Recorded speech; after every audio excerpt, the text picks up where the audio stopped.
ለምንድን ነው ለሰውም ለምንም ነገር ግድ የሌለሽ? ከማንም በላይ ግድ ኖሮኝ ያውቅ ነበር። ታዲያ ምን ቀየረሽ? አልተቀየርኩም። መቆጠብ ነው የጀመርኩት። አልገባኝም። በእርምጃቸው ልክ መራመድ፣ በሁኔታቸው ልክ መሆን፣ አለመግፋትም አለመሳብም አለ አይደል?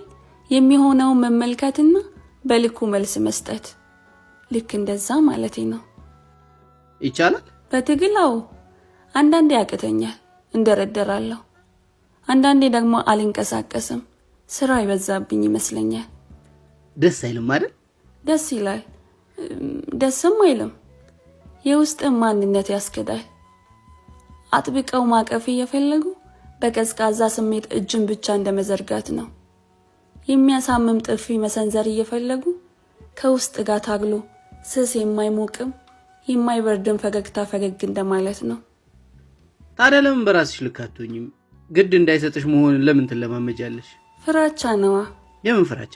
የልብ ስብራት ፍራቻ፣ እንደማይጠገኑ ሆኖ ተሰባብሮ ማለቅም ፍራቻ። ምን ይሻላል? እኔ እንጃ፣ ግን የሆነ መንገድ ቢኖር እመኛለሁ። የማይጠነቀቁበት፣ የማይሰጉበት፣ ግዴለሽ መሆንን ምርጫ ከማድረግ የሚዳንበት። ባረገው ምኞቴም ነው።